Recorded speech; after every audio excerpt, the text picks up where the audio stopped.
Et c'est la fin du bulletin d'information. J'ai 3 petites questions pour vous, Léon Dessous. Est-ce que tout le monde est véritablement à sa place? Première question. À l'Assemblée nationale. Au ministère de la Santé. Quelle conception, monsieur le ministre, a-t-il du rôle du ministre de la Santé quand face à des revendications sectorielles que lui transmettent les administrés du ministère, il dit qu'il transmettra au chef de l'État. Et puis, on est où là?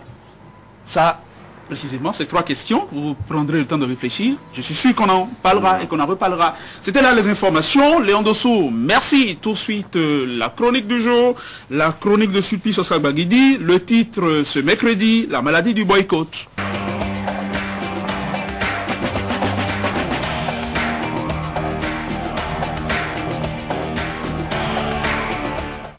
Des amusements qui nous font rire personne. Voici que nos députés enrichissent la chronique si béninoise, des guéguets puérils. Et c'est le thème du jour, c'est le sujet du jour avec vous, Sulpice Oscar Baguidi. Le titre de votre chronique, la maladie du boycott. Peut-être que ça ne va pas plus faire rire. On verra plus. Bonjour. Bonjour Winner, bonjour à tous. Mathurin Nago a enfin ouvert la session budgétaire de l'Assemblée nationale. Après le rendez-vous avorté du jeudi dernier pour cause de boycott de la grande opposition, le président de l'Assemblée nationale est passé à l'acte. Cette fois-ci, il a la décision et a fait du quorum le cadet de ses soucis et méprisé les traditionnelles fantaisies d'éternels boycotteurs. Un deuxième report ne devrait pas avoir lieu et Nago a assuré l'essentiel contre les caprices semés au palais des gouverneurs par les frondeurs impénitents abonnés à l'excès et maîtres dans l'art de tout gâcher et de jouer les pêcheurs en eau trouble. La mécanique politique du boycott appuie les freins de la machine parlementaire. Le ferry de la législature naufragée laisse découvrir cette défaillance et la réparation grossière sous la flamme de l'artificiel et de la ruse. Pour la 6e fois en effet, sous l'ère Nago, le boycott enivrant est utilisé comme arme de combat politique par les opposants ou plutôt les anti-Nago, trop anti-Nago, pour abandonner l'habitude dégoûtante de la politique de la chaise vide. C'est dans la fange du débrayage que les amuseurs du cirque asservis à l'instinct politique jouent les prédateurs du temps.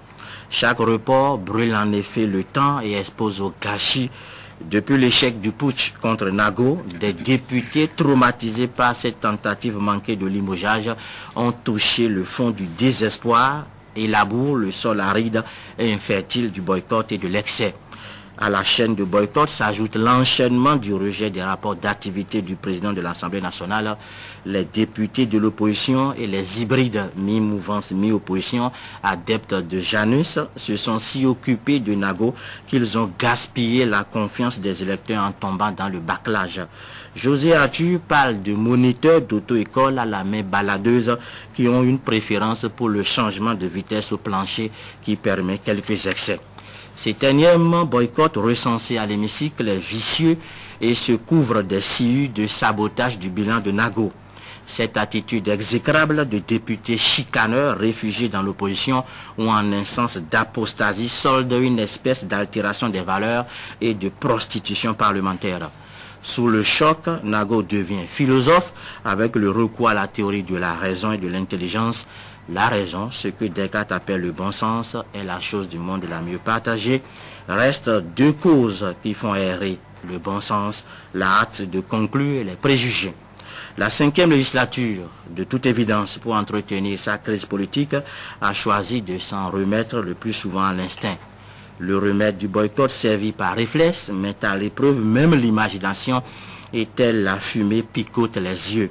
On a des raisons de douter de la bonne foi de cette opposition boycotteuse et querelleuse à volonté. En participant au bal des déserteurs, Ongwedi, Amoussouidi et Sekweto ont péché car le moment est venu de montrer de bonnes intentions et surtout de développer les vertus de tolérance et de conciliation. Cette opposition douteuse à l'allure revancharde a brillé des 1000 feux de son absence à la messe du nouvel archevêque de Cotonou, Antoine Gagné. Elle se meut dans un décor peuplé de choses souillées d'inconnus. Ses leaders s'éclipsent et se confinent dans la fosse sous les chauds débris d'un passé incandescent et maculé. Occupés à gérer les souterrains de la politique, ils perçoivent sans doute en diagonale l'écho lointain de l'historique homélie de la paix et de la réconciliation de Monseigneur Gagné. La soif du pouvoir aveugle les anti-haïs qui se morfondent au fond de l'eau en attendant la sentence du scrutin indécis de 2011. L'hémicycle s'est donc dégarni au bon vouloir des députés en majorité de l'opposition qui mélangent torchons et serviettes et confondent vitesse et précipitation dans d'interminables calculs politiques. Seule la montagne des griefs faits à l'encontre de Nago et de sa gestion du Parlement ne peut justifier l'incessant ressac oppositionnel et l'anti-yaï obsessionnel. En tout, l'excès est un vice, note Sénèque. Il faut respecter le peuple et honorer le mandat. La répétition du boycott risque de faire de Nago le simple bouc émissaire, voire la victime d'une législature catastrophique. À l'heure du bilan, chaque député doit se poser cette question. Ai-je bien accompli la mission parlementaire? Le prétexte Nago est en ruine, démoli par l'excès des anti-Nago et de l'anti-yaïsme. Les sempiternels boycott décharge le président du Parlement des péchés d'Israël. On est saoulé et constipé par les gymnastiques perverses de gens trop pressés de prendre le pouvoir. Oui.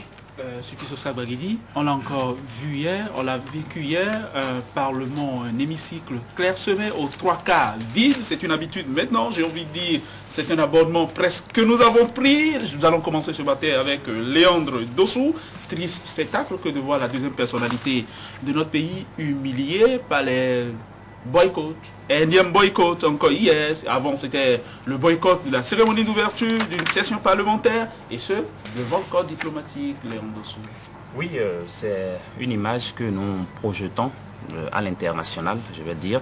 C'est une situation qui n'honore ni le président de l'Assemblée nationale, bien entendu, ni les députés même, parce que je pense que tous les députés, qu'ils soient de la mouvance ou de l'opposition, sont comptables dans cette affaire-là. Chaque fois qu'on assiste à des boycotts, ça fait le 6e boycott successif, je pense que ce sont quand même ces députés de l'opposition qui sont les acteurs de ces boycotts-là, qui ont quand même porté le président de l'Assemblée nationale à la tête de l'institution.